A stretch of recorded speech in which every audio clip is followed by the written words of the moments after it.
अब कोई fighter pilot गलती से सीमा पार नहीं करेगा, ये संभव हो पाया एक ऐसे डिजिटल मैप से जो देश में ही बना है। इस बारे में ज्यादा जानकारी दे रहे हैं हमारे सहयोगी राजीव रंजन। पुलवामा में आतंकी हमलों के बाद भारतीय वायुसेना के जाबाजों ने बालाकोट में जैश के आतंकी कैंप पर हमला किया और उसके बाद भारतीय वायुसेना के पायलट और पाकिस्तान पायलट के बीच में डॉग फाइट होता है और गलती से भारतीय वायुसेना के पायलट ग्रुप कैप्टन अभिनंदन जो है पाकिस्तानी सीमा में चले जाते हैं, एलओसी क्रॉस कर जाते हैं।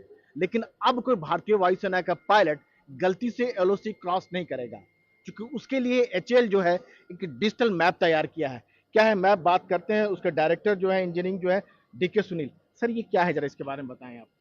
ये है डिजिटल मैप जनरेटर, जिसमें प्री लोडेड है जो एक्चुअल मैप है। ये देखिए, ये जो एरिया है इसका आपको मैप दिख रहा है और एयरक्राफ्ट जैसे मूव होता है तो मैप भी मूव हो रहा है, तो आपको पता है क्लियरली कि आप कहाँ पे है, आपका जहाज़ कहाँ पे है, और इस पर पूरे मार्किंग होते हैं। ये मैप्स, डिटेल्ड मैप्स बनाए जाते हैं एयरफोर्स और उसको लोड किया जाता है, तो आपको पता है कि आपका लोकेशन क्या है, आपका बेरिंग क्या है, और जो आप बात कर रहे थे वो होने की संभावना नहीं है। और ये जो डिजिटल मैप जनरेटर है ये पूरी इंडिजिनियसली बन चुकी है, पूरा देश में बना हुआ है सब कुछ। ये पूरा देश में बन चुका है एंड इसका सॉफ्टवेयर हार्डवेयर सब इंडिया में बन चुका है।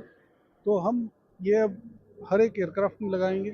Su-30 में अभी फ्लाइंग हो गया है और हर एक एयरक्राफ्ट में ये स्टैंडर्ड फिट होगा। तो पहले क्या होता था सर, पहले क्या मैनुअली होता था, मैप के जरिए सब कुछ होता था सर? हाँ, जो आपके पास मैप है उससे आपको फ्लाई करके इंस्ट्रूमेंट से कोरिलेट करना पड़ता था, बट अब ये मिशन कंप्यूटर के जरिए सब कुछ ऑटोमेटिकली आता है और आपका पोजीशन भी इसके ऊपर सुपर इम्पोज हो जाता है, तो इससे आपको कैलकुलेशन करने की ज़रूरत नहीं। इसमें क्लियरली दिखता है कि आप कहाँ हैं और एरिया कौन सी है और आपका एयरक्राफ्ट कौन से पोजीशन में। मतलब अब एरर की कोई गुंजाइश नहीं, चाहे एलओसी हो चाहे एलएसी हो, कहीं भी पायलट को साफ साफ दिखेगा स्क्रीन पर।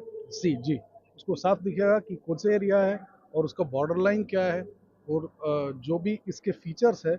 इसमें और एक फीचर है जो आपको दिखाएंगे कि टेरेन जो हाइट है, जो माउंटेनस रीजन है, वो ज़मीन से एयरक्राफ्ट कितना ऊपर है, कि अगर कुछ जो पर्वत है वो भी दिखेगा आपको, कि ये दिखाता है, दिखता है कि ये एरिया जो है ये इंटरफियर हो सकता है। तो इसमें ये भी फीचर है जो लो फ्लाइंग के लिए काफ़ी इस्तेमाल होता है, और स्पेशली जो हम नॉर्दर्न एरिया में फ्लाई करेंगे तो इसमें पता चलेगा कि इसको अवॉइड करना है।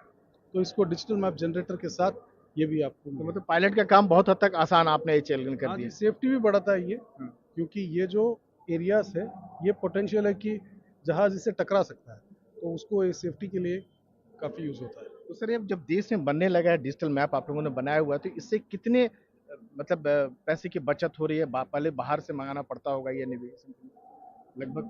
देखिए, पैसे की बचत तो होगी क्योंकि ये सब यहीं पे बनता है। कंपोनेंट्स तो फिर भी बाहर से आते हैं, बट ज़्यादा इम्पोर्टेंट है कि अबे ये जो सॉफ्टवेयर है ये पूरा सिक्योर है, और जो मैप्स है ये सब सीक्रेट मैप्स है, हमारे इसमें लोड हो जाएंगे तो ये किसी फॉरेनर को नहीं मिलेंगे।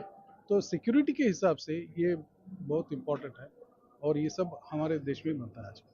तो हमारे लड़ाकू विमान भी देश में बन रहे हैं, अटैक हेलीकॉप्टर भी, और ये भी कंपोनेंट भी सब बनाने लगे आप लोग। हाँ जी, अब जो ये एवियोनिक्स एक्सपो हम आज यहाँ पर दिखा रहे हैं, ये केवल एचएएल ही नहीं है, इसमें काफ़ी जो कंपोनेंट्स है कोई प्राइवेट कंपनी बनाती है, और डिस्प्लेस है प्राइवेट कंपनीज बनाते हैं। तो ये एक एक्सपो है जहाँ पे हर एक जो देश में कैपेसिटी है, डीआरडीओ का ही है, एचएएल का ही है, या प्राइवेट सेक्टर का ही है, ये मिली जुली हुई ये कैपेसिटी है जो हम आज यहाँ पर सब एक्सपो में लगाए हैं, कि हमारी क्षमता क्या है और आत्मनिर्भरता के लिए एचएएल क्या कर रहा है और देश में टेक्नोलॉजी का स्तर क्या है।